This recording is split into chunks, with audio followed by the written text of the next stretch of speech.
first day of the rest of your life. So, you got a name, hero? Samantha. Real scientist? So smart guy, you ready to get to work? Sorry, Mrs. Everhart.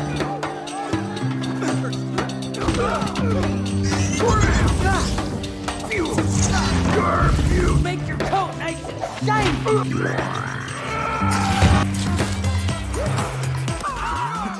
As the second episode opens, Norman's reason for going to see Peter is made clear when he brings up the OSCOP outreach program, which seeks to find bright young people and give them the chance to work with world-class scientists and specialists in one of New York's most advanced labs. Norman wants to offer Peter an exclusive internship after learning about his genius. The size and reach of OSCOP's robotic business already captivated Peter, who is thrilled to have seized this chance almost out of the blue. I'm very impressed. Oh, and you did. You already accepted.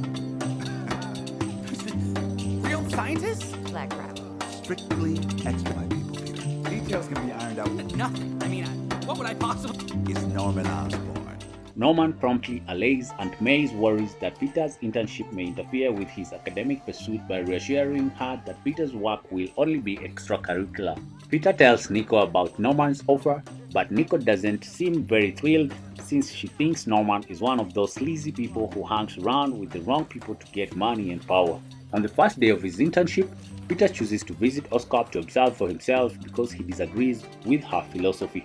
Peter regains his composure when he sees Norman Osborn, the outrageously successful captain of the industry, standing in his living room. What's even more shocking is that Norman has been monitoring his academic progress and hopes to hire him for the internship project at his renowned company. Naturally, Peter, who has always been a scientific geek, accepts, but he soon discovers that his time is quickly becoming occupied with competing schedules. First of all, because the internship is extracurricular, he will be unable to take advantage of his lab partner and football star Lonnie Lincoln's friendliness or hang out with his closest buddy Nico. Even more strangely though, his position at OSCOP has brought in a whole new cast of personalities, including scientist Carla Connors and Bentley Whitman, as well as other interns the icy John, Colt, amiable Asha, and the narcissistic Amadeus Cho.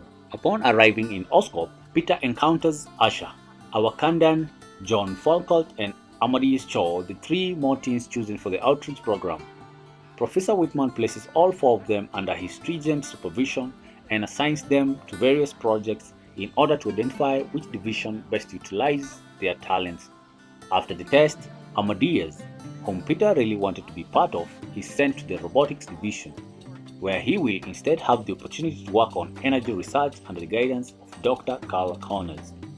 Meanwhile, Asha will be assigned to the aerospace division and John will be sent to quantum computation. The main goal of their study, according to Dr. Carla Connors, the equivalent of Dr. Curtis Connors, also known as the villain lizard in this world, is to discover a self-sustaining energy source similar to Tony Stark's or even Dr. Otto Octavius's arc reactor.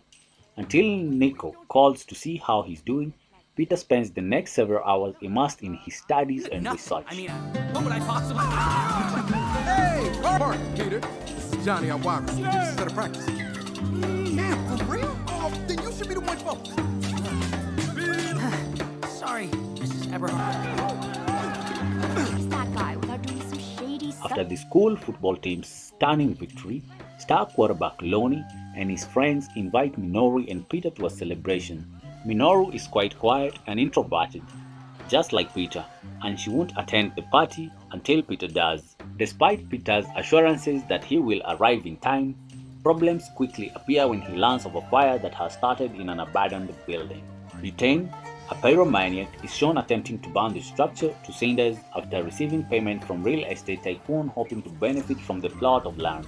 Ironically, Butane began his fire display in the incorrect area in the first place. Pete defeats Butane after a protracted battle, but he skips his internship because he is too preoccupied with his hero routine.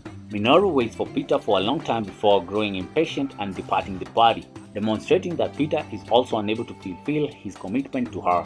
A characteristic of Spider-Man that is demonstrated in the second episode is getting sucked into moral quandaries.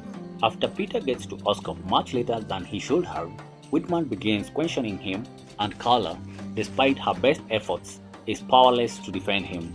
Meanwhile, one of Oscorp's guards shows up to tell Peter that Norman has called him, which makes Peter believe that he has lost the internship on the first day because of his careless behavior. As soon as he arrives at his opulent private chamber, a distraught Peter begins to beg Norman, but Osborn shows him a video of Peter putting on his famous costume before handling the fire outbreak scenario, thus revealing his identity to Norman Osborn. He is your responsibility. Bentley. Clean the bathroom. This is not a summer camp. I am not. Mr. Osborne wants a word.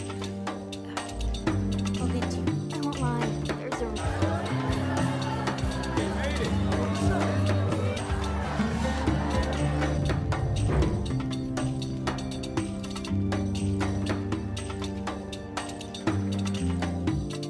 Today, and I wish that I could. Please, give me another. When Norman questions Peter about his hidden identity at the end of the episode, viewers are left to wonder if this will be the end of Peter's future. Osborn, in my opinion, had already discovered Peter's identity and taken him to Oscorp to study his altered physiology. He only needed to surprise Peter once to force him to come clean on his own. Is that a knockout?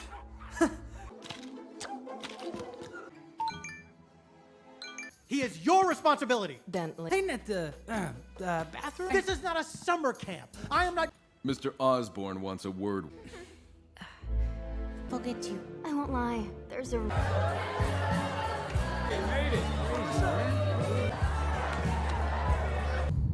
Peter, on the other hand, is forced to tell Norman who he really is, and it will be fascinating to observe how their relationship changes if the show finally follows Norman's double trajectory. If you like this recap, make sure to check out the OKTV Today's YouTube channel, where we have hundreds of recaps just like this. If you want to see our newest episodes, make sure you subscribe so you'll get notification.